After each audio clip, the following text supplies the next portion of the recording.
السلام علیکم ناظرین and welcome to my channel Arsi Khan. Hope you all are doing well. جیسا کہ ناظرین آپ کے تیرے بن کے ناظرین کا انتظار ختم ہوا. اب دیکھنے کو ملے گی میرب کی دھماکے خیز انٹری، اور وہ بھی اس وقت جب مرتسم کی حیا سے شادی ہو رہی ہوتی ہے.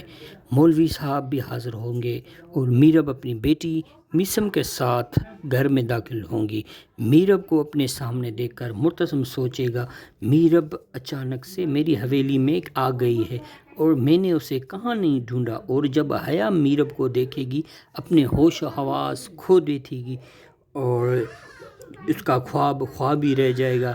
اور جو بندہ منزل کے اتنے قریب پہنچ کر منزل اسے بہت دور چلے جائے، اور میرب جو مرتسم کے ساتھ کھڑی نہ ہو سکی، اب حیا کو مرتسم کے ساتھ دلہن کے روپ میں دیکھ کر اس کے ہوش اڑ جائیں گے اور اس کو اپنی آنکھوں پر یقین نہیں آئے گا کہ یہ وہی مرتسم ہے جو کہتا تھا کہ حیا اس کے لیے مریم جیسی ہے، وہ اس سے شادی پر کیسے آمادہ ہو سکتا ہے.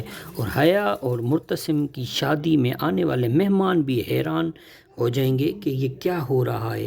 ناظرین، مجھے مرتسم کی یہ بات پسند بالکل بھی نہیں آئی کہ جب وہ میرب سے اتنی محبت کا دعویٰ کرتا ہے، دوسری طرف اس کو شک ہے کہ وہ روہیل کے ساتھ بھاگ گیا تھا، جبکہ صبا بھی اس کے گھر آتی ہے. صبا اسے بتاتی ہے کہ روہیل کے ساتھ نہیں بھاگی.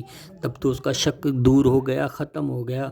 تو اتنی محبت کے دعوے کرنے کے بعد وہ حیا سے شادی کے لیے کیسے راضی ہو سکتا ہے. اور مجھے مرتسم اور میرب کی ملاقات کے بعد اور اس ڈرامے کے خوشکن اختتام پر افسوس ہوگا کہ مرتسم حیا سے شادی پر راضی ہو گیا. بہرحال دوستو، یہ صورتحال میرب کے لیے بہت تکلیف دہ ہوگی اور یہ وہ منظر برداشت نہیں کر سکے گی، اور اس کی بیٹی مایوسی سے مرتسم سے منہ موڑ لے گی اور مرتسم کی طاقت ٹوٹ جائے گی اور وہ میرب کے پیچھے بھاگے گا. تو حیا کیسے برداشت کرے گی کہ مرتسم بھی اب میرب کا بن جائے.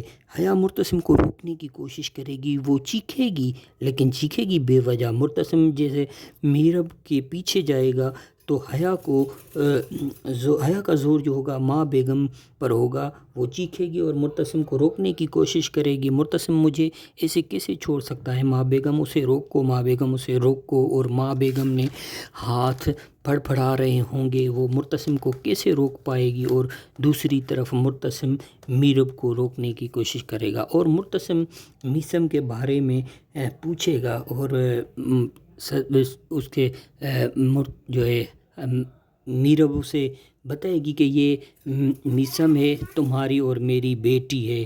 اور خیر وہ اس کے بارے میں تو نہیں جانتا. جیسے کہ ان کی ملاقات ہوئی، میرب حویلی میں چلی گئی اور مرتسم کو صدمہ ہوگا کہ ماں بیگم حیا کے ساتھ آئے گی اور مرتسم کو واپس جانے پر مجبور کرے گی. چلو بھائی، قاضی انتظار کر رہا ہے. بہرحال یہ مرتسم جو ہے اپنی ماں کو بتائے گا کہ یہ میری بیٹی ہے، اور یہ سن کر ماں بیگم کو صدمے میں چلی جائے گی کہ کیونکہ وہ تو اس رات کا سین نہیں جانتی. اور حیا اب چیخ کر میرب کی کردار کشی کو برا بھلا کہے گی کہ یہ 2 سال پتہ نہیں کہاں پر رہی ہے اور یہ اس کی بیٹی نہیں ہو سکتی. پتہ نہیں کس کی بیٹی ہے، یا کہ مرتسم کے گلے میں لگا رہی ہے یہ گناہ. تو جس پہ مرتسم کو غصہ آئے گا. بہرحال مرتسم جو ہے میرب کا ساتھ دے گا، اور سب سے بڑی ایک بیوی کی خوشی ہوتی ہے کہ اس کا ہسبینڈ اس کے ساتھ ہونا چاہیے. تو پھر سے میرب کو محبت جاگ جائے گی مرتسم کے ساتھ، اور اس طرح سے ماں بیگم بھی بہت خوش ہوگی.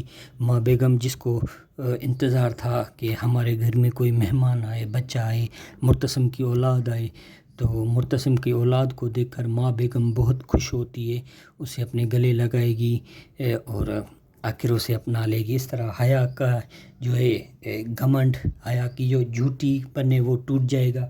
حیا ایک طرف سے کہیں منہ دکھانے کے لائق نہیں رہے گی، حیا گھر چھوڑ کر چلے جائے گی. اور ماں بیگم جو کہ اپنے بچے سے بہت پیار کرتی ہے، میسم سے، اسے اپنا لے گی. تو ناظرین، آپ کا کیا خیال ہے کہ جو لاسٹ ایپیسوڈ ہے، آپ اس کے بارے میں کیا رائے رکھتے ہیں؟ کمنٹ سیکشن میں ضرور بتائیں. اور اگر آپ میرے چینل پر نئے ہیں تو چینل کو سبسکرائب کریں، ویڈیو کو لائک کریں. ملتے ہیں ہم اگلی ویڈیو میں، ایک اچھی ویڈیو میں. تب تک کے لیے اللہ حافظ. تھینکس.